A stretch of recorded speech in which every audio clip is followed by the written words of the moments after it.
style. When Walter got hurt on the job, he was out of work for almost a year. We would have lost this house if it hadn't been for the disability insurance. It's insurance that he didn't think that we needed. Mutual of Omaha. She always brings that up. Begin today. A different generation needs a different kind of denture adhesive. C-Bond is a thin, soft wafer with 3 adhesives for all-day hold. No ooze or pasty mess. For a kind of hold and comfort you have to feel to believe. C-Bond, a different generation. Want dramatically younger looking eyes without surgery? New Olay Regenerist Eye. It hydrates to allow the natural regeneration of collagen and elastin. Skin's appearance is visibly lifted and brightened. New Regenerist Eye. We changed to a low-carb lifestyle. And to a multivitamin made for it. New 1-A-Day Carb Smart, a complete multivitamin with more biotin to help break down the extra fats and proteins you're eating. It just seemed smart. 1-A-Day Carb Smart.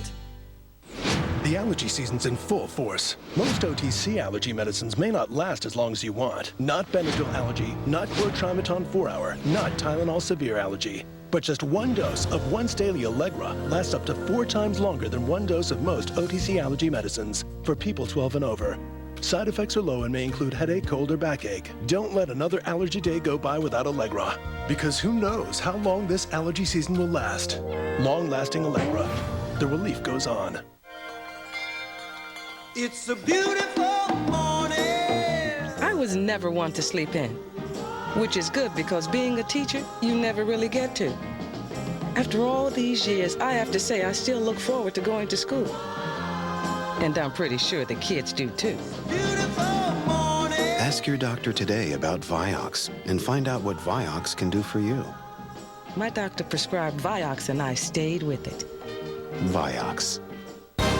Temper tantrums. They're every parent's nightmare. This doctor thinks he's found a way to stop them. Toddlers are a lot like Neanderthals. Neanderthals? Yeah. That may be, but how far would you go to calm your toddler? No, no, no, no, no. He'll show you on Eye on America, Monday on the CBS Evening News with Dan Rather.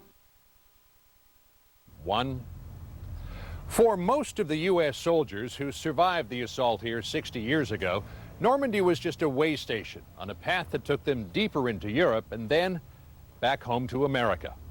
But as Tom Fenton tells us now, for a few of the men who landed here, fate took a very different course. When American paratroopers dropped into the little French town of St. Mary-Glees the night before D-Day, it became the first town liberated. But it was a bit of an accident. I landed in a cemetery back here. Then when I realized where I was, holy, I'm in the wrong place, because there's no cemetery down where we were supposed to land. Howard Minoyan went home to America, but came back here to retire. There was a bond formed between St. Mary-Glees and America in 1944 that has never been broken. No matter what Americans may do elsewhere, the people of this town will never forget what Americans did for them here. For Philip Jutras, the bond began when he boarded with the Castell family, Antoinette and Emile. I think he landed just exactly where he was meant to be. But he didn't know that yet. Jutras spent 20 more years in the Army, married, and had a family back in the States. But after his marriage fell apart, says his daughter Phyllis, he remembered the Castells. He looked them up and found out Antoinette was a widow, and in 1972 he went over for good, and the rest is history. For 32 years, he ran without pay the town's memorial to its liberators.